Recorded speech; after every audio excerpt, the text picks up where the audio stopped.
وقال الشيطان لما قضي الأمر إن الله وعدكم وعد الحق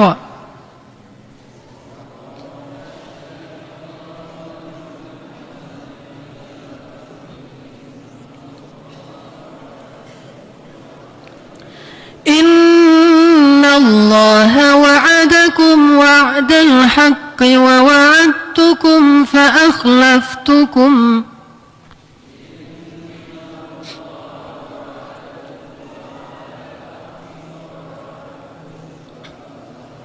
وما كان لي عليكم من سلطان إلا أن دعوتكم فاستجبتم لي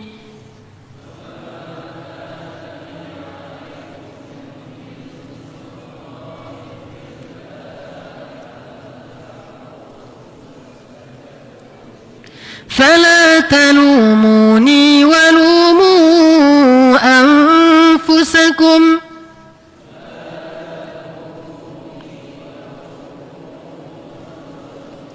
ما أنا بمصرخكم وما أنتم بمصرخي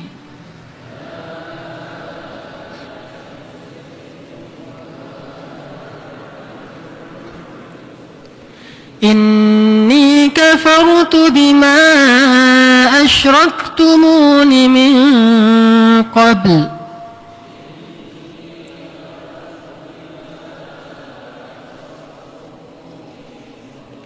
إن الظالمين لهم عذاب أليم. بسم الله الرحمن الرحيم. السلام عليكم ورحمة الله وبركاته. Alhamdulillahi Rabbil Alamin. Alhamdulillahilladzi habbaba ilal muslimina imana wa zayyanahu fi qulubihim wa karraha ilaihimul kufra wal fusuqa wal isyan wa ja'alahum minar rasyidin. Asyhadu an la ilaha illallah wahdahu la syarika lah wa asyhadu anna Muhammadan abduhu wa rasuluhu la nabiyya ba'dah. Allahumma salli wa sallim wa barik ala Muhammadin wa ala alihi wa sahbihi ajma'in fa amma ba'd. Bapak Ibu rahimakumullah, mari kita tadabburi ayat yang tadi dibaca oleh imam di dalam salat maghrib, terutama di rakaat kedua. Beliau membaca surat Al-Anfal, maka mari kita buka surat yang dibacakan tadi dan kita tadabburi maknanya. Surat Al-Anfal, surat ke-8 ayat 24.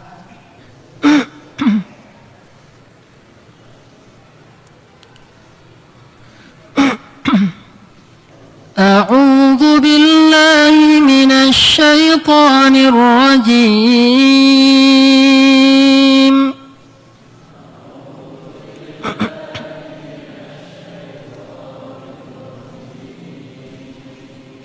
بسم الله الرحمن الرحيم.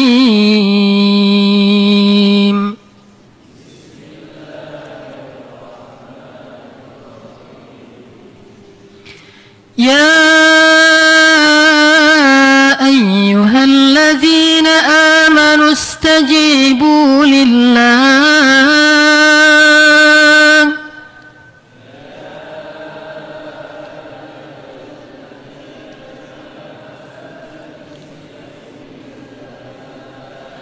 استجيبوا لله وللرسول إذا دعاكم لما يحييكم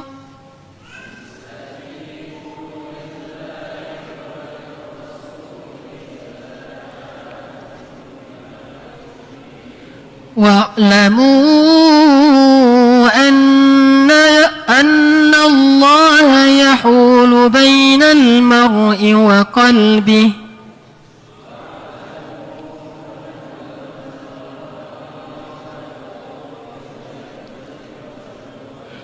وأنه إليه تحشرون.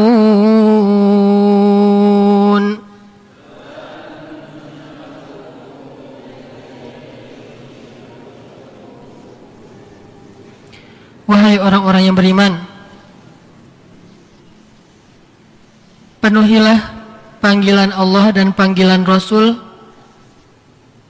apabila keduanya memanggil kalian kepada apa yang baik untuk kalian. Dan ketahuilah bahwa sesungguhnya Allah itu membatasi antara seseorang dengan hatinya, dan bahwasanya hanya kepada Allah lah kalian akan dikumpulkan.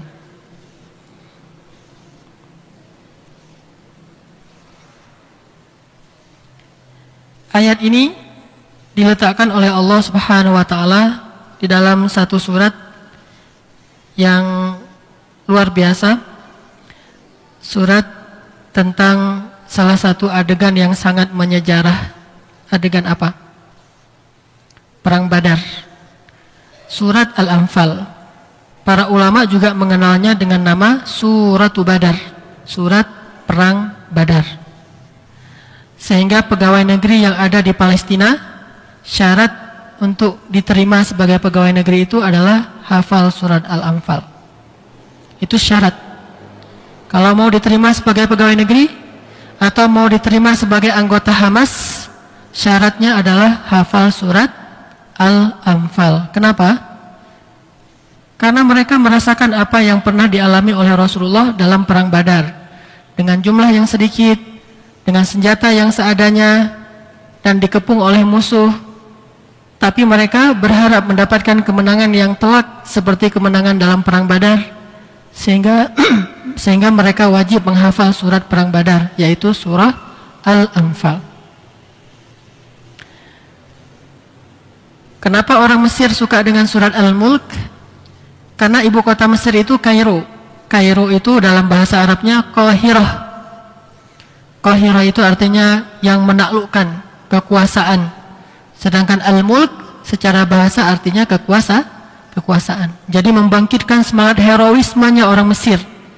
Ketika mereka baca surat Al-Mulk, mereka merasakan bahwa Allah Subhanahu wa taala Maha Kuasa, Maha Menaklukkan. Allah Qahar, kan? Allah Qahar. Ibu kota mereka Qahirah. Tiba-tiba aja jadi bahasa Inggris Kairo, entah apa artinya ya. Padahal orang Malaysia masih menyebut Kahirah, tidak menyebut Kairo. Kita ngikutin orang Barat, nggak ngikutin orang Islam. Kita nyebutnya kota Kairo. Orang Malaysia, Melayu masih menyebut kota Kahirah. Kahirah itu bahasa Arab Qahirah. Allah Maha Qahar, Maha Menaklukkan. Ibu kota Mesir itu Qahirah. Allah biyadihil mulk wa huwa ala kulli syai'in qadir. Jadi punya semangat kayak gitu tuh, memimpin Timur Tengah. Makanya pas Presiden Mursi jadi presiden, langsung dia mengambil alih Timur Tengah dari Ahmadinejad. Yang awalnya Timur Tengah itu presiden yang paling kesannya keren adalah Ahmadinejad, karena vokal, sederhana, berani bicara lantang di PBB, diambil alih oleh Mursi. Sehingga kata New York Times dan CNN, Mursi ini lebih cerdas daripada Dinejad, kata mereka. Ketika mendengar pidato pertama Mursi di PBB. Karena semangat Qahirah tadi. Langsung dia ceramahnya tuh bukan isu tentang Mesir begini, Mesir begitu, bukan.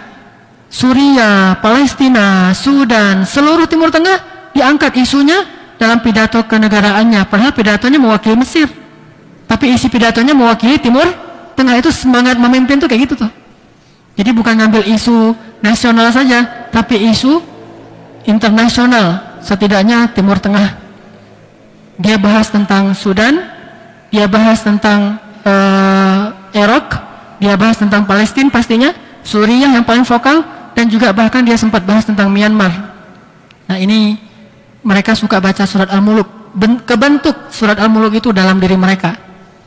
Kalau orang Palestina, terbentuk surat Al-Anfal dalam diri mereka. Kalau orang Madinah, terbentuk surat Ar-Rahman dalam diri mereka. Kalau orang Mekah, terbentuk surat Al-Kahfi dalam diri mereka. Pertanyaannya, sudah terbentukkah surat Yasin dalam diri orang Indonesia? Kita rajin baca surat Yasin. Dan itu salah satu surat yang luar biasa, kan? Bahkan ada hadis yang mengatakan, riwayat Abu Dawud, Iqra'u surat Yasin ala mautakum. Bacakan surat Yasin kepada orang yang mau meninggal di antara kalian. Artinya orang yang sakaratul maut, suruh bacain surat Yasin. Sudah terbentukkah pesan dari surat Yasin dalam diri orang Indonesia. Salah satu pesannya itu gampang. Jangan percaya sial. Inna tatayyarna bikum la in lam tantahu lanarjumannakum. Percaya kepada tatayyur. Tatayyur itu ramalan-ramalan sial. Orang Indonesia udah rajin baca Yasin tapi masih percaya sial. Bulan Safar bulan sial, hari Rabu hari sial, gak boleh keluar pada hari Sabtu, gak boleh nanam pohon cabai di depan rumah, gak boleh ini, gak boleh itu. Banyak sialnya. Perempuan hamil jangan duduk kalau ada gerhana harus masuk kolong meja. Anak gadis jangan duduk depan pintu, jauh dari jodoh. Segala macam kesialan-kesialan. Padahal baca surat Yasin. Gak salah kita rajin baca surat Yasin, itu surat yang luar biasa. Kita harusnya menjaga tradisi itu, karena itu tradisi yang baik. Tapi pertanyaan besarnya, udah masuk belum nih surat Yasin ke dalam hati? Sebagaimana Al-Anfal itu menguatkan semangat dan kesabaran orang Palestina. Al-Mulk menguatkan semangat leadershipnya orang-orang Mesir. Ar-Rahman semangat damainya orang-orang Madinah. Al-Kahfi semangat akidahnya orang-orang Makkah. Yasin semangatnya orang Indonesia. Masuk belum? Kalau belum masuk, baca lagi deh surat Yasin. Walaupun udah berpuluh-puluh tahun mentradisi, tapi belum ada hasilnya. Baca lagi, kuatkan lagi itu tradisi. Jangan dihapus. Kuatin lagi tradisi itu. Ayo baca lagi Yasin, tapi yang benar bacanya. Jangan sekedar keyakinan-keyakinan khurafat. Baca dengan benar, pahami apa artinya tuh. Makanya kalau saya yang mimpin tahlil, emangnya Ustadz Hanan mimpin tahlil? Mimpin. Walaupun kalau ada acara di rumah saya nggak buat tahlil, tapi kalau diundang tahlil saya datang. Saya bahkan pernah mimpin tahlil kan di Jawa Timur. Jawa Timur itu kan pusatnya Nahdliyin, keluarga besar istri saya tuh Nahdliyin, bahkan orang Langitan kan, pesantren besar. Disuruh mimpin tahlil. Baca apa? Surat Yasin juga. Emangnya kenapa? Baca surat Yasin, setelah itu saya terjemahkan. Saya fahamkan, oh ini isi surat Yasin. Akhirnya saya sering diundang untuk jadi kiai tahlil.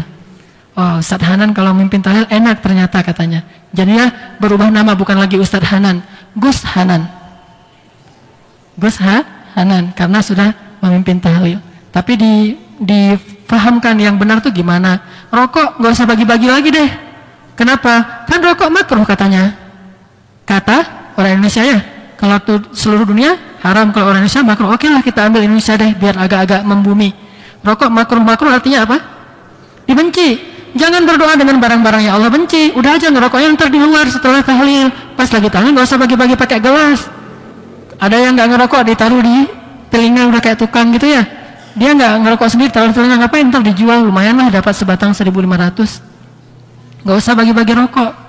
Terus nggak usah maksain harus ngasih makan yang enak. Seadanya lah. Kalau mau kasih makan silakan, nggak juga nggak masalah, bukan kewajiban. Dan yang datang nggak usah berharap, kalau malam ganjil ada rawon. Kalau malam biasa nasi biasa, kalau malam ganjil ada rawon, ada segala macam dibungkus, namanya berkat ya. Nah, nggak harus gitu. Ya sesanggupnya, jangan sampai ngutang demi acara itu. Orang hutang mayit aja belum dibayar, nambah hutang lagi. Jangan, semampunya. Dan nggak harus 7 malam, boleh 10 malam, boleh 100 malam, boleh 1 malam. Berdoa mah selalu juga harus berdoa.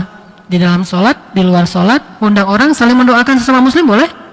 Boleh, bagus, saling mendoakan sesama muslim tanpa syarat.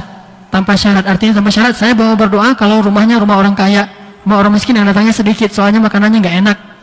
Yasin, tanamkan Yasin di dalam diri kita, jangan sekedar dibaca dengan lisan kita. Nah ini surat luar biasa, surat Al-Anfal, suratnya orang Palestina tuh. Walaupun ini ayat untuk seluruh kaum muslimin, cuma yang paling rajin baca surat ini Palestina. Asal malam Jumat Al-Anfal. Kalau kita malam Jumat Yasin. Walaupun hadisnya malam Jumat itu Al-Kahfi kan ya? Malam Jumat Al-Kahfi. Ya, malam lain boleh surat yang lain. Nah kalau di Palestina, pokoknya Al-Anfal, Al-Anfal, Al-Anfal. Kecil-kecil udah pada hafal Al-Anfal. Kenapa? Karena ayat ini luar biasa. Salah satu pesan di surat Al-Anfal ayat 24 yang tadi dibaca oleh Imam, ya ayyuhalladzina amanu, panggilan untuk orang-orang yang beriman. Kalau kita mengaku diri kita beriman, ya terserah Allah mengaku atau belum, kita belum tahu kan ya. Kita mengaku diri kita beriman, berarti kita dapat panggilan ini nih. Kita yang dipanggil, Sebutkan aja secara fisik. Ya ayyuhalladzina amanu dalam kurung, wahai Hanan. Siapa lagi yang saya hafal di sini namanya? Wahai Pak Atin, gitu ya. Wahai Pak Tatang. Pokoknya yang nama kita taruh di sini nih. Kalau kita punya Quran terjemah, dalam kurungin aja tuh. Buat catatan khusus, nama saya di situ. Nama kita masing-masing. Wahai diri kita yang dipanggil.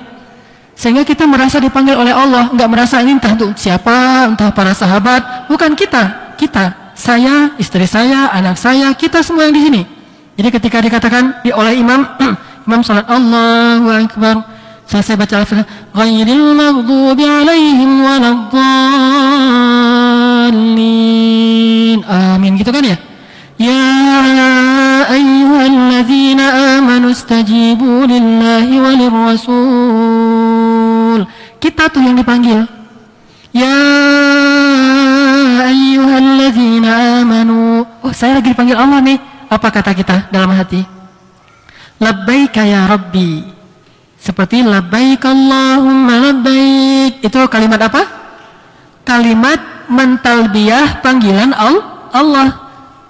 Talbiyah itu labbaik, artinya menyambut panggilan Allah. Kan kita dipanggil ke sana, bukan karena kita berharta atau apa. Saya kemarin berangkat umroh, bersama kita itu ada seorang pembantu, bahkan pernah kerja di rumah saya, dapat hadiah umroh. Nggak kebayang kan oleh dia bisa umroh. Oke lah kalau umrohnya itu program umroh kelas pahe lah, paket hemat. Ini bukan pahe, umroh premium, nginepnya itu pas depan masjid, bintang 5. Gimana kalau bukan karena panggilan Allah? Makanya kita bilang pas umrah itu labbaik Allahumma labbaik, labbaik la syarika laka labbaik, innal hamda wan ni'mata laka wal mulk la syarika lak. Sering orang bilang la syarikalah, ya, bukan la syarikalah, la syarikalak. Nah, begitu juga ketika kita mendengar ayat panggilan. Ayat panggilan itu biasanya diawali dengan harfun nida, ya ayyuha. Jadi kalau Allah panggil ya ayyuhalladzina amanu, lagi sholat ngapain? Di dalam hati kita bilang labbaika ya Rabbi, labbaika ya Rabbi. Ada apa ya Allah? Ada apa gitu? Aku penuhi panggilanmu ya Allah. Ya ayyuhalladzina amanu istajibu lillah. Istajibu lah gitu. Penuhilah gitu. Ayatnya aja penuhilah. Istajibu lillahi walir rasuli idza da'akum lima yuhyikum. Penuhilah panggilan Allah dan panggilan Rasul jika keduanya memanggil kamu kepada yang bermanfaat bagi kamu. Itu terjemah tafsir ya, bukan terjemah perkata seperti yang diterjemah. Kalau diterjemah perkata ibu-ibu biasanya kepada yang memberikan kehidupan ya. Itu letterlet. Tapi kalau tafsiriyah, arti kehidupan di situ adalah bermanfaat. Jika keduanya memanggil kalian kepada yang bermanfaat bagi kalian. Coba bandingkan dengan surat An-Nur kemarin. Setan kalau manggil orang ngapain? Ya ayyuhalladzina amanu la tattabi'u khutuwatis syaitan. Wa man yattabi' khutuwatis syaitani fa innahu ya'muru bil fahsya'. Syaitan kalau manggil ngapain? Ya'muru bil fahsya'i wal munkar. Setan itu kalau ngajak kita pasti ngajaknya untuk berbuat dosa besar, fahsya ataupun mungkar. Kalau Allah kalau manggil kita pasti manggilnya itu untuk lima yuhyikum, yang bermanfaat bagi kita. Gimana panggilannya? Kalau panggilan Allah, Allahu Akbar, Allahu Akbar. Kan? Panggilan Allah. Hayya 'alas shalah. Ayo salat, itu panggilan. Kenapa? Hayya 'alal falah.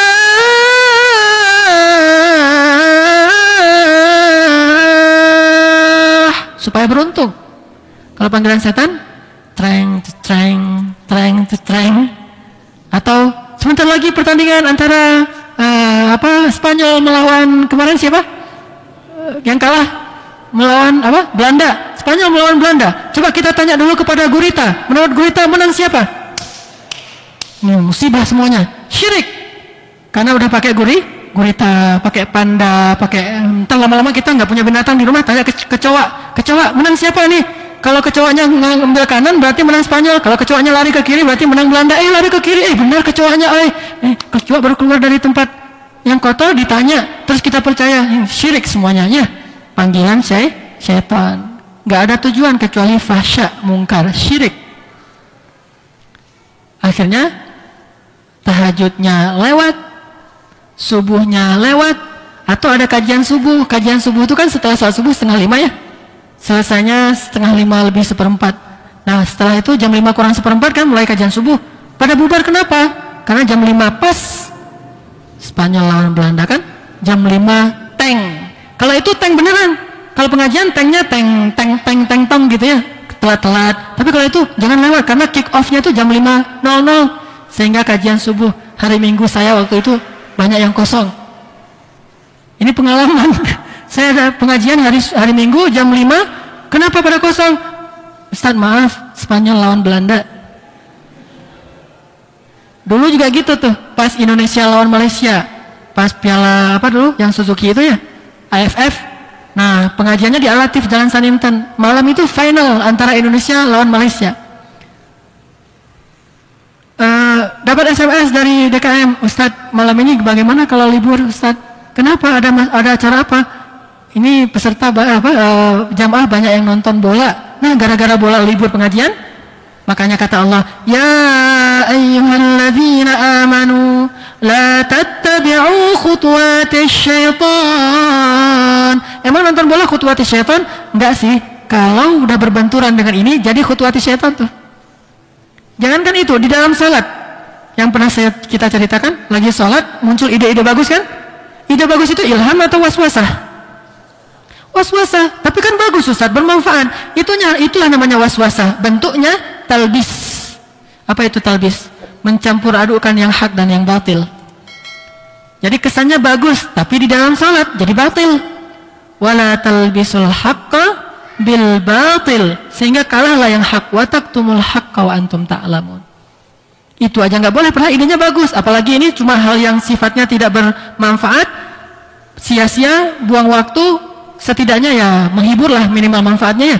Kalau benturan dengan ilmu, berarti ini sudah jadi talbis, waswasah. Pilihlah ilmu, tinggalkan itu. Kenapa? Pasti bermanfaat bagi kita. Tapi kalau kita tinggalkan ilmu, memilih itu, pasti fahsya dan mungkar, rugi. Terus gimana Ustaz kalau jam 2 malam? Ya udah kalau gitu tahajud dulu jam 1:30 ya. 1:30 tahajud sampai jam 2. Nanti kan ada pos tuh, ada turun minum 15 menit, tahajud lagi 15 menit. Nanti udah selesai baru witir. Mudah-mudahan sih menang yang kita unggulin, biar witirnya nggak sebel ya. Ini witirnya lagi kalah pula. Kan witirnya gimana tuh pas kalah? Udahlah 1 rakaat aja lah witirnya. Kenapa? Udah kalah juga. Ini jangan gitu. Makanya biar nggak guilty, biar nggak ada rasa bersalah yang terlalu gimana gitu, maka cobalah jangan cuma bangun untuk bola. Selama ini susah banget bangun malam, tapi giliran bola kok bisa sih bangun malam? Berarti bukan nggak bisa. Ustadz maaf ya, saya kalau yang lain insya Allah bisa sedekah, saya bisa puasa, saya bisa, tapi kalau bangun malam aja yang saya nggak bisa. Buktinya pas lagi bola bisa. Terus nangis, yang nangis mah cemen, masa sholat aja nangis. Buktinya gara-gara klubnya kalah nangis kan? Masa gara-gara bola aja nangis? Besok juga menang lagi, lusa juga menang lagi. Nah ini berarti bukan nggak bisa nangis, bukan nggak bisa bangun malam, nggak mau.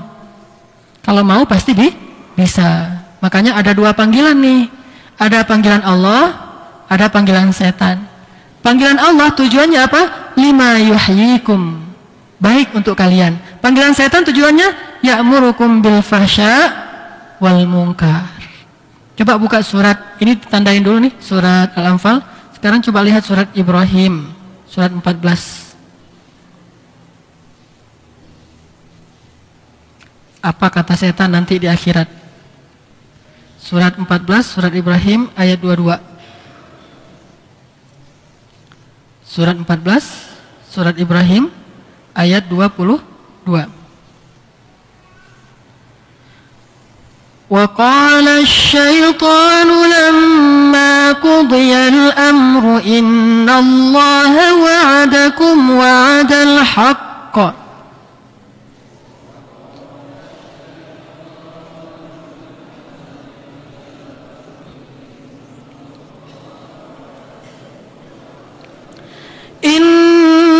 الله وعدكم وعد الحق ووعدتكم فأخلفتكم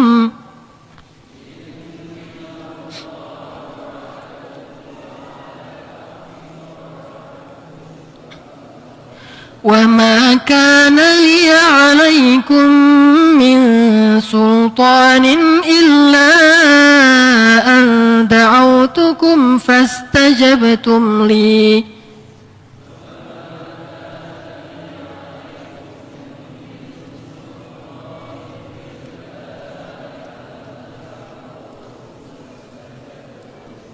فلا تلوموني ولوموا أنفسكم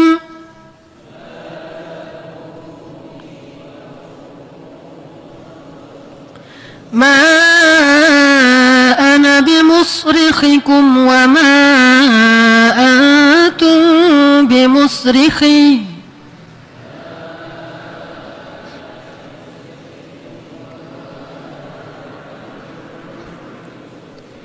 إني كفرت بما أشركتمون من قبل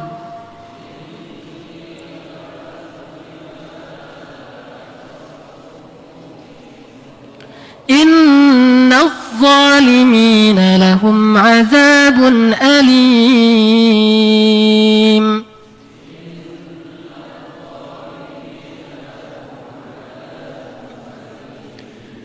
Dan berkatalah syaitan ketika hari hisab telah ditentukan, sesungguhnya Allah menjanjikan kepada kalian janji-janji yang benar, dan aku pun menjanjikan kepada kalian, maka aku pun mendustakan janji itu.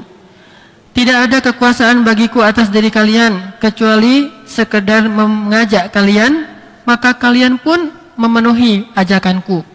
Maka janganlah kalian menyalahkan aku, salahkanlah diri kalian sendiri. Aku tidak bisa menolong kalian, kalian pun tidak bisa menolong aku. Sesungguhnya aku mendustakan semua kemusyrikan yang kalian lakukan dulu di dunia. Sesungguhnya bagi orang-orang yang berbuat syirik itu ada azab yang menyakitkan. Nah, jadi Allah mengajak kita, memanggil kita, menjanjikan kepada kita, lima yuhyikum. Setan pun gitu, mengajak kita, memanggil kita, memberikan kita janji-janji. Kalau ajakan Allah namanya ilham, ilmu. Kalau ajakan syaitan namanya waswasah, ghurur, talbis. Tinggal kita mau milih yang mana nih? Fa'alhamaha fujuraha wa taqwaha. Inna hadainahu sabil, imma syakira wa imma kafura. Tinggal kita mau pilih yang mana nih? Mau menjadi orang yang muflihun atau mau jadi orang yang khasirun, jadi orang yang beruntung atau jadi orang rugi. Makanya ada dua ayat panggilan. Ya ayyuhalladzina amanu la tattabi'u khutuwatis syaitan. Semua waswasah, semua talbis, semua ghurur, semua tamanni, jangan dengerin. Kalau yang satu lagi, ya ayyuhalladzina amanu istajibu lillah. Al-Quran. Istajibu lillahi walir rasul. As-sunnah. Yang diajarkan oleh para ulama. Yang dibacakan berupa Al-Quran dan sunnah. Maka itu istajibu. Penuhi. Kita bilang kalau lagi sholat, lagi berdiri sholat gini, imam baca itu, ya ayyuhalladzina amanu, langsung labbaika ya Rabbi, labbaika dalam hati. Labbaika ya Rabbi, aku penuhi, ada apa ya Allah, ada apa? Istajibu lillahi walir rasul. Dalam hati kita bilang sami'na wa ata'na. Mana sempat kita diwaswasa oleh syaitan, orang kita lagi sibuk. Kalau kita nganggur, nggak ngerti ayat yang dibaca, itulah bahayanya nggak ngerti bahasa Arab. Nggak ngerti ayat yang dibaca, nggak tahu juga itu yang dibaca Al-Quran atau yang bukan Al-Quran. Jangan-jangan dia salah baca, yang dibaca hadis tapi diiramakan. Misalnya ada imam yang kayak gitu ya, bingung dia. Innamal a'malu binniyat. Kita, ayatnya bagus banget. Hadis itu mah, bukan ayatnya. Karena kita nggak hafalkan, bahaya tuh kalau udah kayak gitu.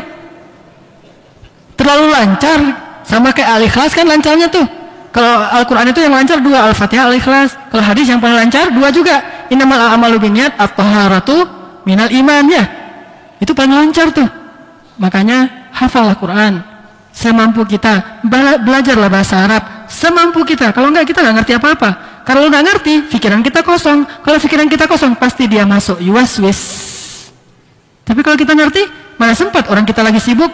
Biasanya yang jadi korban setan itu pengangguran. Kalau orang sibuk nggak bisa digoda oleh setan. Pengangguran itu gampang digoda. Makanya pengangguran itu, negara yang penganggurannya tinggi, itu tindak kriminalnya itu lebih tinggi. Kenapa? Yuwaswis. Orang nggak ada kerjaan selain mikir yang jelek-jelek. Kenapa nggak mikir yang baik aja? Namanya juga nggak ada kerjaan. Kalau yang baik itu kerjaan.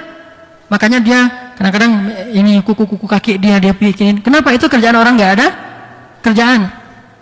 Kenapa sibuk dengan masalah Ustadz, tulisan insya Allah yang benar itu gimana Ustadz? Apakah dipisahin SH, Sya, Allah? Ini nggak usah sibuk yang gini-gini. Itu namanya takalluf dalam bahasa fikihnya. Apa itu takalluf? Membebani diri dengan yang bukan beban.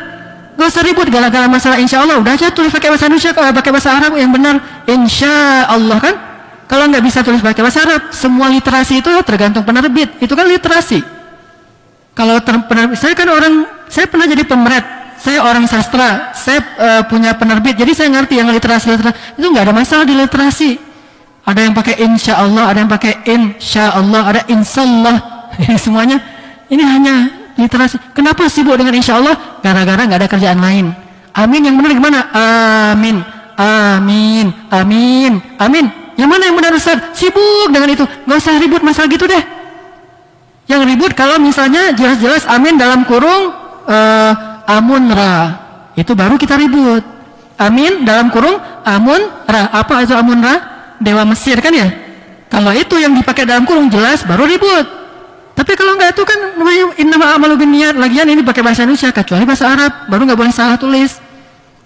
Artinya ini kerjaan orang nggak punya kerjaan, nganggur. Makanya macam-macam was-wasahnya. Tapi kalau orang nggak nganggur, insya Allah dia akan lebih fokus kepada yang besar dan sampai yang kecil-kecil terselesaikan tanpa harus diselesaikan, sendirinya terselesaikan. Saya pernah ceritakan, Ustadz lagi ceramah, mic-nya ngadat, terus akhirnya tali mic-nya itu ditempelin di tiang biar nggak ngadat lagi, terus dikasih dikasih selatip, diginiin terus gini ya, jadinya mirip salib. Ustadz, ada pertanyaan, masa di dalam masjid ada salib? Mana salibnya? Itu talinya mic itu gini terus ada selatip, jadilah salib. Ini berarti selama tadi dia dengerin ceramah mikirin salib aja, mikirin selatip terus nggak mikirin ceramah si Ustadz. Makanya kayak gitu tuh. Kalau nganggur, banyak was-wasa. Dalam sholat, sebab nganggur itu karena nggak bisa bahasa Arab. Karena nggak ngerti ayat yang dibaca. Pasti nganggur tuh. Kecuali yang dibaca itu yang kita udah ngerti banget. Qul ya ayyuhal kafirun. Itu juga bisa buat nganggur. Kenapa? Karena terlalu sering dibaca, jadi nggak berkesan lagi. Nganggur juga kan? Makanya Alhamdulillah kita ada Imam Hafiz. Dia baca ayat itu bukan di yang terakhir-terakhir aja. Seluruh Al-Quran dibaca. Kan istri saya pernah imamin sholat tarawih ibu-ibu di rumah. Buat sholat tarawih di rumah, imamin, bacanya di tengah-tengah Al-Quran, bukan At-Takasur, At-Tin dan sebagainya. Apa komentar ibu-ibu tetangga setelah selesai tarawih besoknya? Kata mereka, Qurannya mana beda, Qurannya beda. Kenapa beda? Gak pernah dengar tuh Quran kayak gitu. Nah, kenapa bisa gitu? Karena nggak ngerti. Itu awamnya. Sehingga pas lagi sholat, mulailah dia mikir, nih habis tarawih tadi ada bala-bala yang belum sempat dimakan. Terus ada ini, ada itu ya. Lagi salat tarawih. Kenapa? Karena salat tarawihnya itu di Masjid Murabi. Masjid Murabi, salat tarawihnya itu ayatnya ganti-ganti. Sehingga kita nggak ngerti. Nah, itulah sebabnya masuknya syaitan. Kalau kita ngerti, pas dibaca, misalnya yang paling populer apa? Qad aflahal mu'minun. Apaan tuh? Gitu ya. Alladzina hum fi salatihim khashi'un. Oh ya, saya harus khusyuk nih kalau gitu. وَالَّذِينَ هُمْ عَنِ اللَّغْوِ مُعْرِضُونَ. Astagfirullahaladzim, saya banyak kata-kata yang sia-sia gitu kan. وَالَّذِينَ هُمْ لِلزَّكَاةِ فَاعِلُونَ. Kayak Nabi teringat ada perhiasan di rumahnya, habis sholat langsung lari ngambil perhiasan nyedekahin. Oh, saya kayaknya tahun ini belum bayar zakat.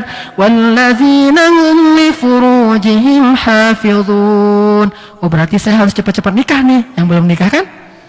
إلا على أزواجهم أو ما ملكت أيمانهم فإنهم غير ملومين فمن ابتغى وراء ذلك فأولئك هم العادون.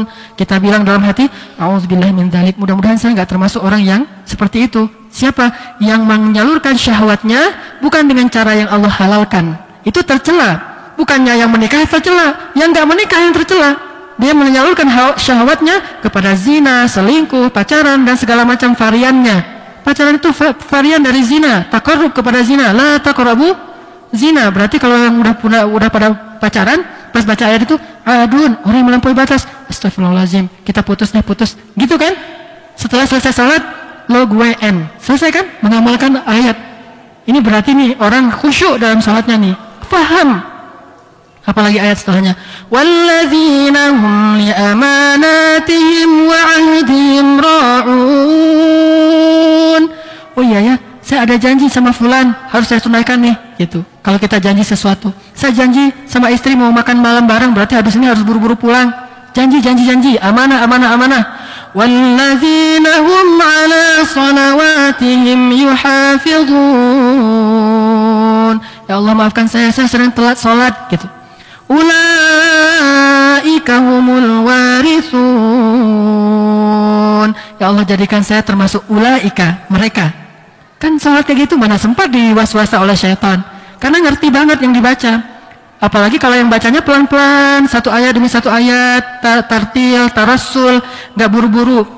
Kalau kita ngerti tapi buru-buru, Alhamdulillahirrahmanirrahim maliki yaumiddin iyyaka na'budu wa iyyaka nasta'in ihdinas siratal mustaqim siratal ladzina an'amta 'alaihim ghairil maghdubi 'alaihim waladdallin. Amin. Qul huwallahu ahad. Apa ini? Enggak sempat tadabbur. Kita kesel gitu, pengen tadabbur, aduh udah lewat lagi. Enggak sempat. Kita aja udah ngerti enggak bisa sempat tadabbur, apalagi yang enggak ngerti. Jangan gitulah. Kasihan makmumnya lagi sholat pengen tadabbur, baca, nggak usah banyak-banyak, nggak masalah. Ayatnya boleh pendek-pendek. At-Takasur juga Al-Quran, tetapi alhaakumut takatsur hatta zurtumul maqabir kalla sawfa ta'lamun. Kan enak. Orang sholat di belakang, summa kalla sawfa ta'lamun. Itu kan ancaman tuh. Lo tahu sendiri ntar kan gitu kan bahasa gaulnya. Kalla law ta'lamuna ilmal yaqin la tarawunnal jahim. Coba diulang-ulang lagi. La tarawunnal jahim thumma la tarawunnaha 'ainal yaqin. Orang langsung, oh ini apa nih, ayat tentang apa nih? Alhaakumut takatsur. Rugi kalian gara-gara terlalu suka bermegah-megahan, berbanyak-banyakan. Alhaakumut takatsur hatta zurtumul maqabir kalla sawfa ta'lamun. Kayak gitu. Enggak usah panjang-panjang, enggak masalah, tapi suratnya dibaca dengan tartil. Makanya kemarin pas kita salat Jumat, saya baca Ar-Rahman. Fabi ayyi ala'i rabbikuma tukadziban. Kenapa sering saya baca? Karena itu ayat pasti difahami oleh orang Indonesia. Tapi jarang dibaca dan berkesan banget kan? Banyak yang menangis setelah saya turun dari masjid pada lapor Ustadz. Saya biasanya kalau sholat Jumat itu ngelamun. Kalau khutbah Jumat itu biasanya main HP, ngobrol sama teman atau tidur. Tapi kali ini saya berkesan. Akhirnya saya pengen ikut ta'lim. Akhirnya dia minta nomor saya, pengen ikut ta'lim. Kan jadi sumber hidayah. Coba kalau bacanya asal-asalan. Bagus baca sabihis juga. Sabihis itu luar biasa ayatnya. Tapi yang benar itu bacanya. Jangan karena udah sering jadi cepet-cepetan. Orang gak sempat tadabbur. Itu. Kalau kita faham, sholat kita itu nikmat. Makanya kata Nabi, ya Bilal, arihna bis sholat. Istirahatkan kami dengan sholat. Kok bisa sholat itu istirahat? Kalau kita ngerti. Nggak ngerti, sholat itu jadi pekerjaan. Pengen istirahat dulu, capek. Capek apa? Capek sholat. Kebalik kan? Kalau mereka pengen sholat dulu, kenapa? Capek kerja. Kalau kita pengen istirahat, karena capek sholat. Karena bagi kita, sholat itu nggak rehat. Apalagi sholat tarawih. Kenapa tarawih itu lebih rehat dari yang lain? Karena tarawih bacanya panjang, ayatnya tuh macam-macam, variatif. Jadi kita bisa surfing. Kalau kita surfingnya biasanya di googling, sekarang surfing di Quran. Orang suka surfing di googling, cari ini cari itu. Sekarang coba surfing di Quran, Al-Baqarah, Ali Imran, An-Nisa, terus kita berselancar di dalam Al-Quran. Oh, Masya Allah, Alhamdulillah, Masya Allah. Wah, luar biasa. Kalau kita ngerti. Kalau nggak ngerti, rugilah kita. Masa bahasa Inggris bisa, bahasa Arab nggak bisa? Bahasa Perancis bisa? Saya Ustadz bisa 3 bahasa. Apa? Perancis, Inggris, Jepang, semua bisa. Korea, semuanya bisa. Dia bahasa Arab? Nggak bisa. Kenapa harus belajar bahasa Arab? Emang saya mau jadi TKI? Bahasa Arab bukan untuk TKI, untuk faham Al-Quran dan hadis. Insya Allah nanti kita lanjutkan setelah selesai salat Isya. Bismillahirrahmanirrahim. Supaya tidak lupa, saya mengulangi kembali pengumuman tadi dari Ustaz Yazin tentang program malam Ahad ini. Tadi beliau sampaikan Ahad malam, maksudnya malam Ahad. Malam Minggu kita akan adakan Qiyamul Lail Tarhib Ramadan, menyambut Ramadan, dimulai jam 1.30, paling telat dimulai jam 2, tapi kita bisa hadir jam 1.30 karena sekitar jam 1.30 kita akan mulai. Dan bagi yang mungkin ingin mentadaburinya, silakan membuka mushaf atau mungkin nanti juga bisa mentasmi. Kita akan baca juz 30 sampai selesai, sehingga sebagian besar kita kan mungkin hafal dan faham juz 30. Jadi kita akan baca dari An-Naba amma yatasaalun. Kalau selesai mudah-mudahan sampai An-Nas seselesainya. Dan nanti akan banyak ayat-ayat yang saya ulang-ulang, terutama ayat-ayat di juz 30 itu kan kalau kata para ulama awatif, surat yang banyak mengena di perasaan kita. Jadi awatif itu perasaan banget. Jadi apalagi surat, kalau kata Nabi, kalau kalian mau tahu gimana gambaran hari kiamat, baca surat At-Takwir tuh. Itu gambaran jelas tentang gimana kiamat. Kalian mau tahu gimana kiamat? Maka idza syamsu kuwirat, bacalah surat At-Takwir. Dan begitu juga nanti surat-surat yang lain rata-rata sih tentang hari kiamat, infitor dan segala macam.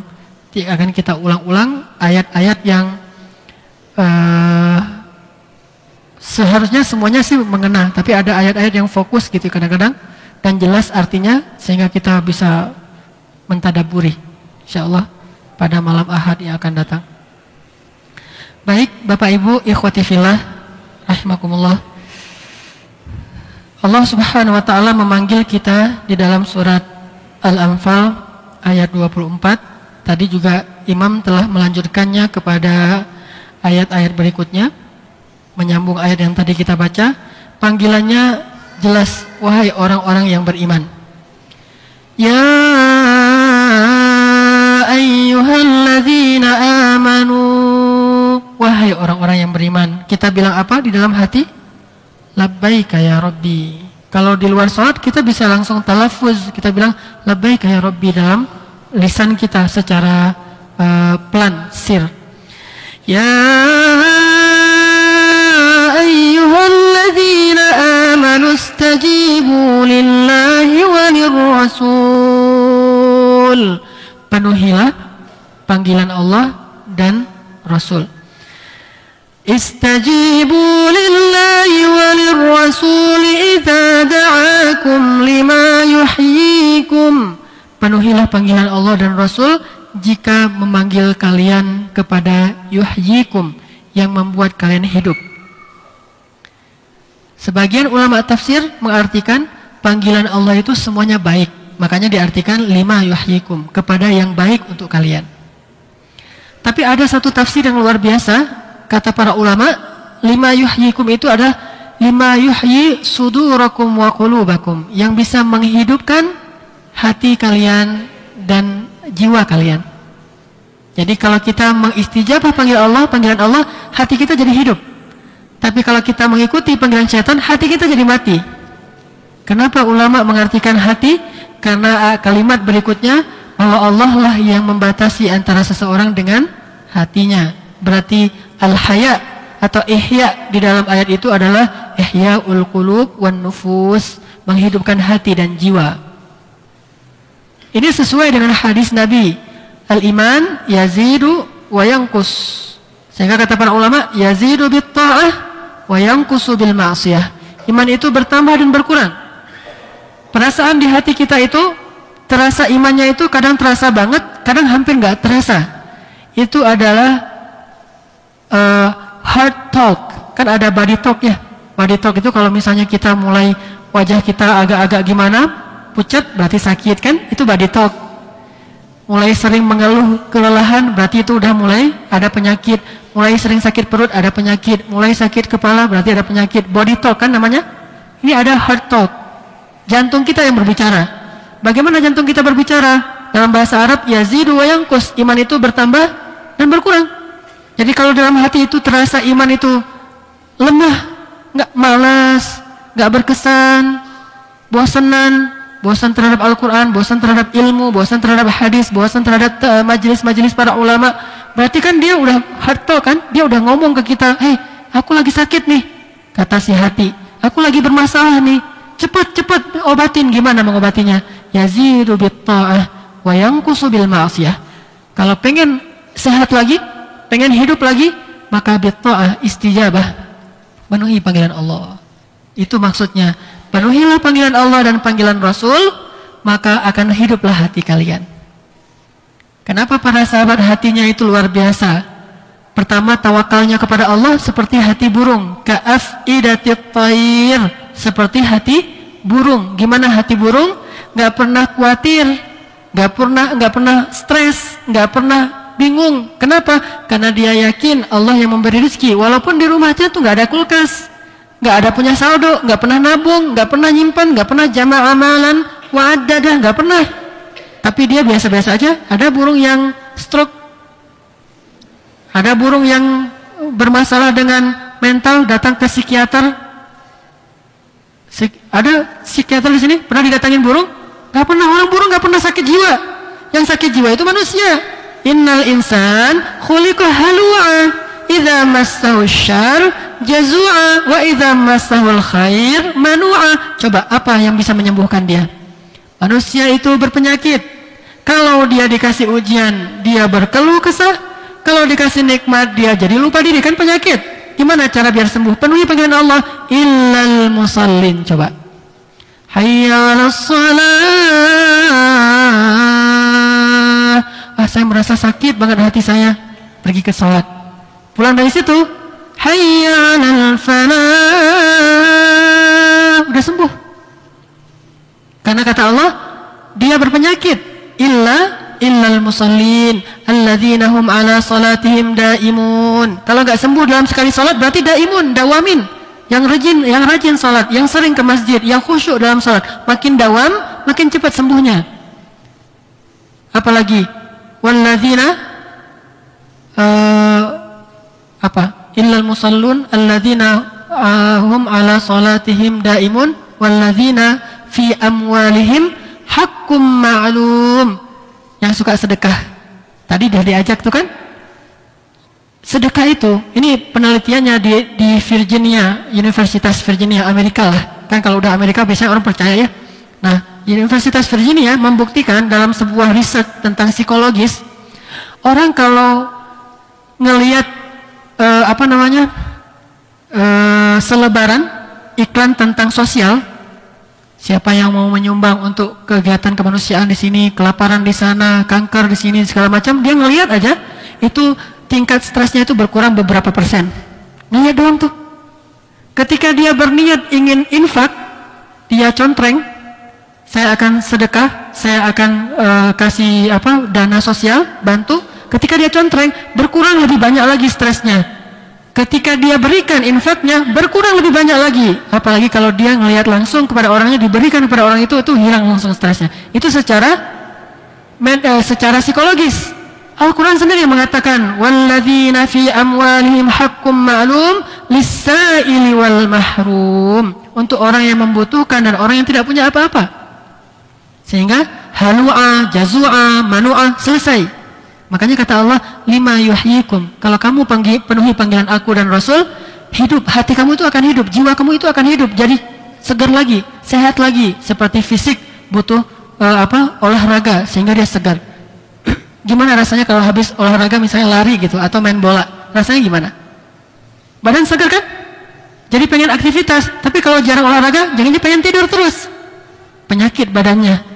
Coba air kalau diam aja nggak beraktivitas, nggak bergerak, air itu lama-lama bau, ikan air yang di situ tuh jadi mati kan, habis oksigennya, nggak bergerak. Tubuh juga demikian, jiwa juga demikian. Geraknya jiwa adalah dengan istijabah lillahi walir rasul. Itu geraknya jiwa. Kalau jiwa nggak pernah bergerak kayak gitu, ibarat air yang menggenang dan tidak mengalir. Mungkin sehari nggak berasa emang, sehari nggak memenuhi panggilan Allah, belum berasa langsung. Ketika semakin lama semakin parah, makin menggenang, lama-lama jadilah dia air yang beracun.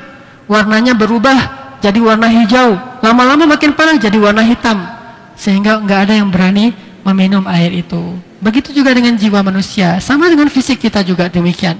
Sehari nggak olahraga nggak berasa emang, sebulan nggak berasa, setahun lama-lama. Saya punya teman ustadz kuliah di Madinah, sekarang jadi imam di Masjid Al-Irsyad Kota Baru. Ustadz ini pernah kena stroke ringan. Ketika ditanya oleh beliau ke dokter apa penyebabnya, jarang olahraga. Stroke itu kan aliran darahnya kan tersumbat oleh lemak, kolesterol, kemudian juga pompa jantungnya lemah kan. Kalau ada kolesterol tapi jantungnya memompa dengan kuat kan lumayan lah. Kayak arus kencang tapi ada kotoran kan terbuang ya kotorannya. Misalnya kita mau melancarkan saluran air di wastafel, salah satu caranya gimana? Kita semprot dengan air kencang kan ya, sehingga terbersih sendiri kan, nggak perlu dipakein sikat, susah dalamnya tuh, pakai air kencang aja keranin, akhirnya habis. Begitu juga aliran darah kita, kalau jantungnya mompanya tak tak tak, akhirnya aliran darahnya santai gitu ya, banyak kolesterol numpuk, nggak terlalu ini, tiba-tiba berhenti dalam beberapa detik langsung selesai. Tapi kalau jantungnya tuk, akhirnya dipompa dengan rutin, tentunya nggak dikejutkan, tapi dengan rutin akhirnya lancar terbersihkan dengan sendirinya. Ini teori medis tentang fisik. Begitu juga tentang jiwa kita, sama. Sunatullahnya berlaku dengan sama. Cuma riyadhahnya jiwa adalah istijabah lillahi walir rasul. Olahraganya jiwa adalah memenuhi panggilan Allah dan Rasul. Seperti hadis Nabi, al-iman yazidu wa yanqus, yazidu bit ta'ah wa yanqusu bil ma'siyah. Bertambah iman itu, jiwa itu jadi sehat dengan ketaatan, jadi berpenyakit dengan maksiat. Bicara tentang kanker, tahu apa makanan kanker? Semua orang punya potensi kanker dalam tubuhnya. Kenapa? Saya beberapa kali merawat pasien kanker di Hasan Sadikin yang orang miskin. Jadi saya tahu gimana penyebab-penyebab kanker. Semua orang itu punya potensi kanker, kata dokter, dalam tubuhnya. Karena sel-sel mati segala macam yang rusak kan ya. Nah, makanannya yang buat dia jadi parah, stadium 2, 3, 4 lanjut dan sebagainya mematikan, apa makanannya? Makanannya itu pecin, pengawet, pewarna, pengenyal. Yang gini-gini ini makanan kanker nih. Jadi kita makan kayak Indomie, kita bukan makan, kasih makan kanker. Dia yang tadinya kecil tiba-tiba jadi gemuk kan ya. Begitu juga dengan jiwa kita. Makanannya dari mata tidak ghadul basar, ngelihat yang aurat. Itu makanan penyakit jiwa tuh. Kenapa di Indonesia banyak pasien penyakit jiwa? Di zaman Nabi kan jarang ada pasien penyakit jiwa ya. Ada orang jiwa gila dipasung gitu, jarang banget. Hampir kita nggak pernah dengar cerita itu, saking jarangnya.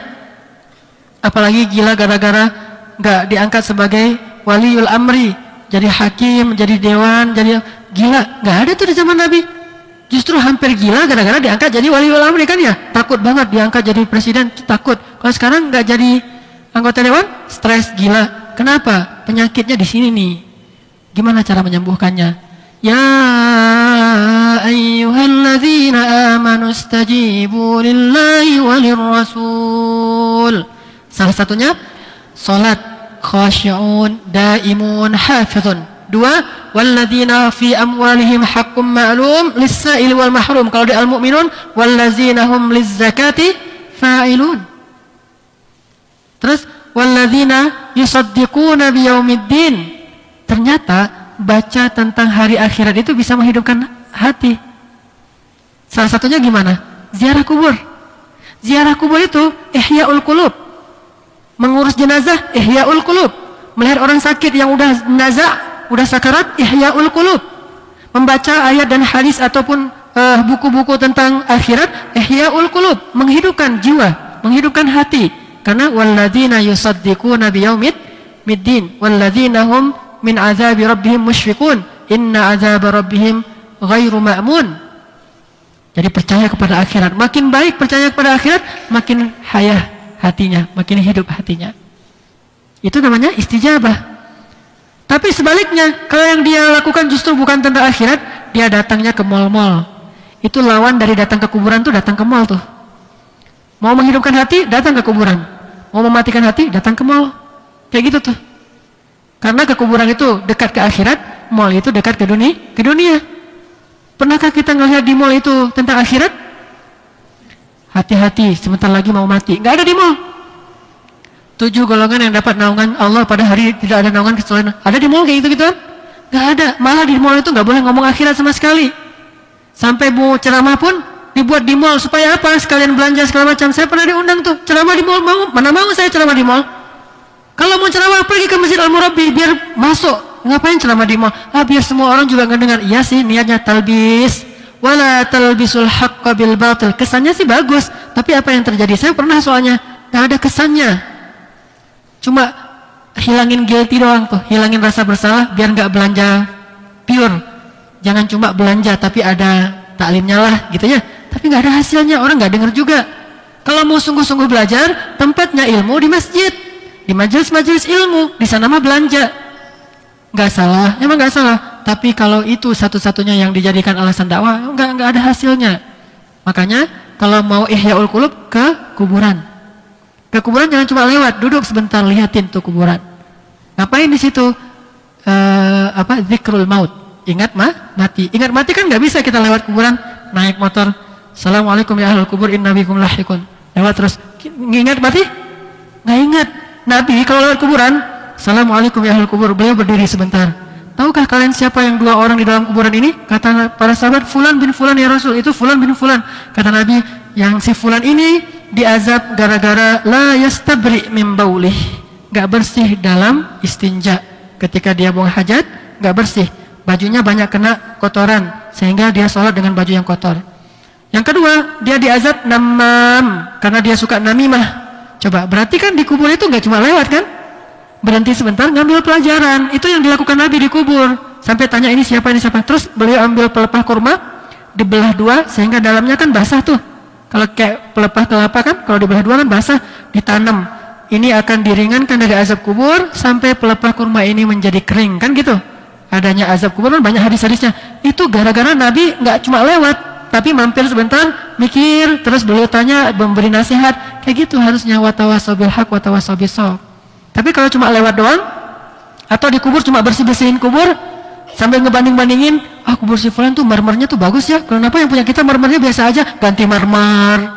Sibuk dengan marmer, ganti marmer, terus ganti batu nisan, terus lihat, ternyata tanggal lahirnya salah. Tanggal lahir orang udah meninggal juga masih dipermasalahkan. Tanggal lahir mau salah nggak masalah, orang udah meninggal juga. Emangnya mau ditanya antar di KTP, ini belum cukup umur gitu ya? Udah meninggal juga belum cukup umur. Tanggal lahir dipermasalahin. Terus juga ini nggak penting banget deh. Yang penting itu lihatin kubur, bersihin bagus, bersihin supaya nggak angker kan. Kuburan orang barat kenapa nggak angker jadi taman ya? Kuburan orang Indonesia tuh mah angker. Buat kuburan jangan angker-angker amat lah. Nah setelah itu baru zikrul maut, ingat kematian. Sebentar lagi saya juga akan kayak gini nih nasibnya. Pasti. Ini nggak ada cerita. Walaupun ini bukan bab insya Allah di sini. Udah pastilah. Allah berkehendak itu udah pasti insya Allah ya. Allah berkehendak pasti mati. Enggak ada, insya Allah saya juga akan mati. Ya pasti insya Allah Allah pasti akan mematikan kita. Kullu nafsin dha'iqatul maut. Itu bukan insya Allahnya orang Indonesia itu. Itu insya Allah beneran. Kalau insya Allah orang Indonesia kan belum pasti ini. Kalau ini insya Allah beneran pasti akan mati. Coba renungkan. Kalau saya yang ada di situ, sementara yang ini adalah anak saya. Gimana saya di dalamnya tuh sendiri? Anak saya datang, kemudian coba bersih-bersih kubur. Gak pernah saya ajarin cara berdoa untuk orang tua. Mau doa orang tua aja ngundang orang. Berapa sering kita bisa ngundang orang? Gak tahu dia mau baca apa. Ini gimana mau doanya ya?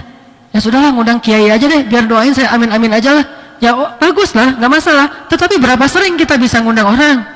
Paling sebulan sekali. Berapa banyak uang kita untuk ngundang orang? Karena kan gimana-gimana juga orang kalau misalnya datang kan harus kita suguhin ini, suguhin itu kan ya. Kan gak enak datang suruh doain terus pulang kan?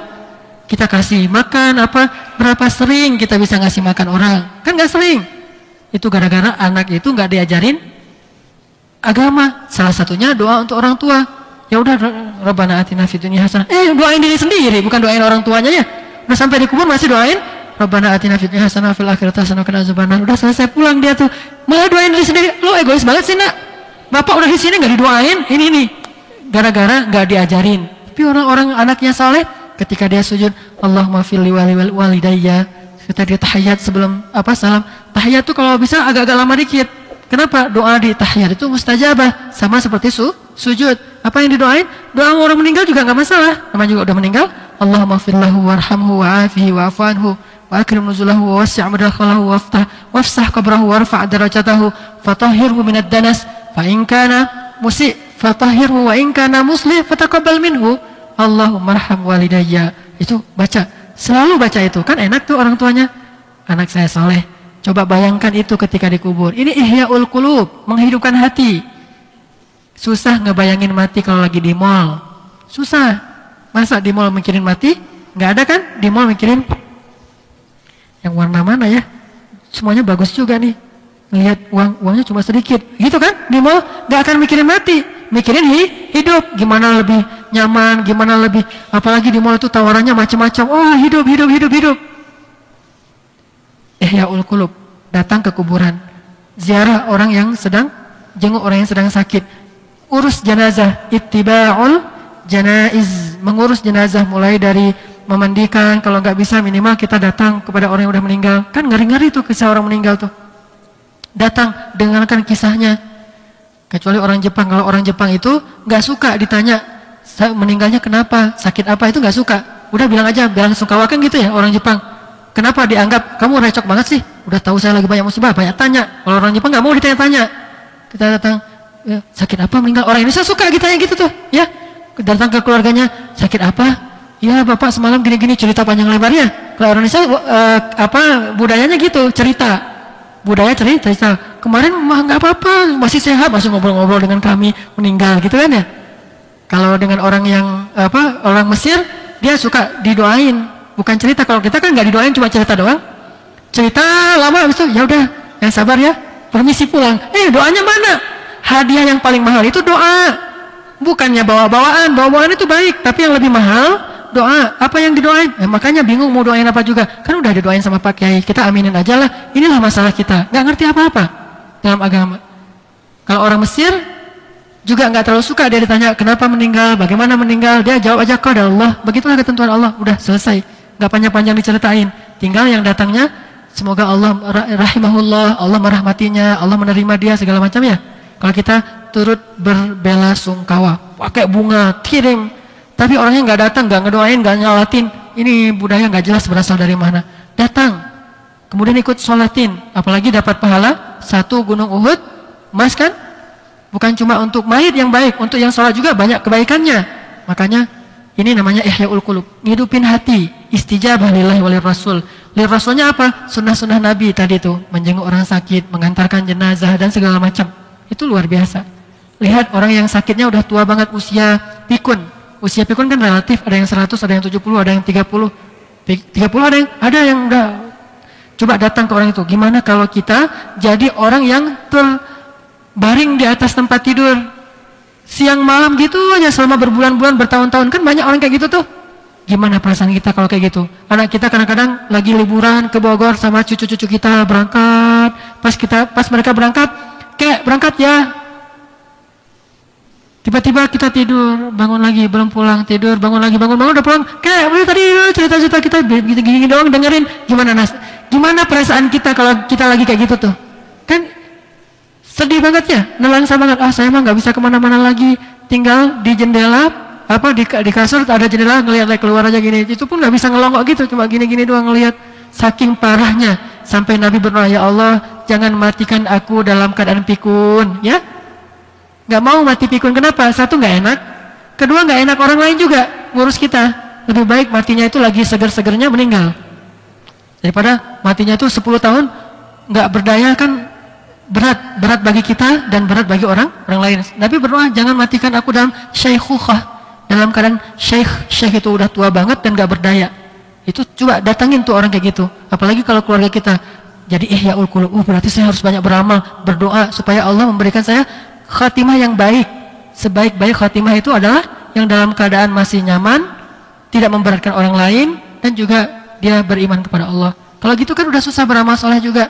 Sholat juga udah nggak sempurna-sempurna amat, harus dituntun sama anaknya, mah ini sholat zuhur ya, mata doang kan ya, Allahu Akbar, Allahu Akbar. Anaknya juga nggak ngerti, Allahu Akbar kabira panjang banget, Allahu Akbar kabira, walhamdulillahi katsira. Nggak usah gitu-gitu amat, orang udah pikun mah, udah langsung aja Al-Fatihah, bertele-tele kan, langsung Allahu Akbar, alhamdulillahirabbil alamin arrahmanirrahim. Ayatnya juga giliran masih hidup Al-Ikhlas, giliran udah mau meninggal ayat Al-Baqarah, alif lam mim dzalikal kitabul. Jangan, udah aja yang singkat-singkat.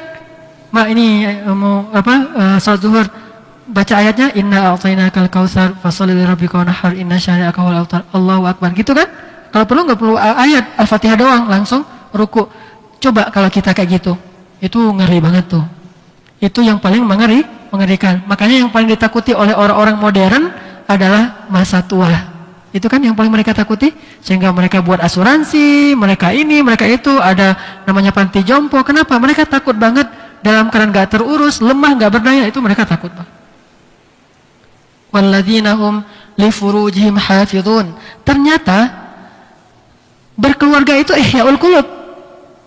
Memiliki istri, memiliki anak itu ihyaul qulub, menjaga hawa nafsu. Apalagi memandang wajah anak, qurratu ainun li walakan Rabbana hablana min azwajina wa dzurriyyatina qurrata ayun. Qurrata ayun itu bukan ini. Qurrata ayun itu ainul qalb. Walaupun bahasanya mata, tetapi maksudnya adalah jiwa, menjadi penyejuk jiwa. Berarti punya anak itu ihyaul qulub. Daripada kita nggak jelas mau mandang apa, mandangin aja istri sendiri. Yang lama mandangin istri. Yang menggoda kalau ngelihat istri itu, jangan ngelihat istri dengan pelotot. Yang menggoda kalau ngelihat istri itu, lihat dengan pandangan menggoda istri, apa-apaan sih ngelihat terus, kamu cantik gitu kan ya? Udah gitu.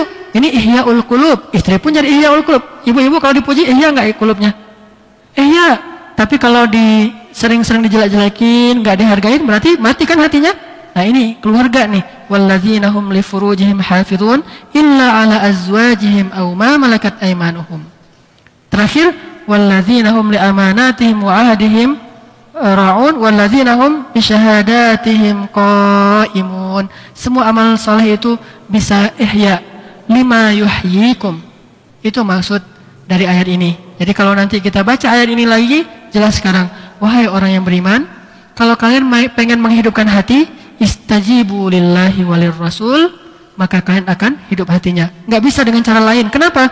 Yang menggenggam hati cuma Allah. Innallaha yahulu bainal mar'i wa qalbih. Cuma Allah yang bisa membolak-balikkan hati. Jadi kalau kita bermasalah dengan jiwa dan hati kita, bukan ke psikiater, bukan ke psikolog, ke Allah. Coba. Allahu Akbar, sedekah, apalagi tadi. Semua itu kan bisa ihyaul qulub, bisa menyehatkan lagi hati yang sudah mulai sakit.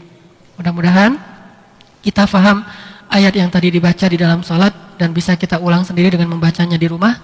Kalau perlu dihafal pas kita salat. Mungkin satu ayat juga nggak apa-apa karena ayatnya lumayan panjang kan, ada 3 baris.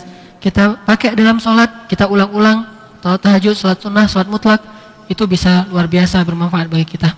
Kalau nggak sanggup menghafal Quran berurutan, hafallah Quran secara acak, surat, ayat-ayat atau potongan-potongan paragraf yang udah kita bahas itu dihafal. Jangan sekedar dibaca, tapi dihafal, nanti pakai dalam sholat, itu luar biasa. Itu juga bagian dari cara menghafal Quran. Kalau nggak sanggup per surat, per juz, itu mungkin membuat kita putus asa, terlalu banyak. Ya udah gini-gini aja nih.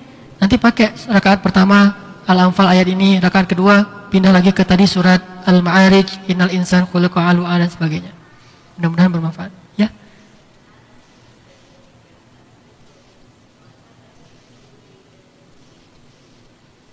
Nah, itulah masalahnya di kita. Gak dimandiin terus ada ditaruh di ruang tamunya. Harusnya dimandiin biar bisa kita sholatin kan. Kalau gitu kita mau gimana? Gak bisa disolatin belum dimandiin, belum kayak orang belum berwudu kan.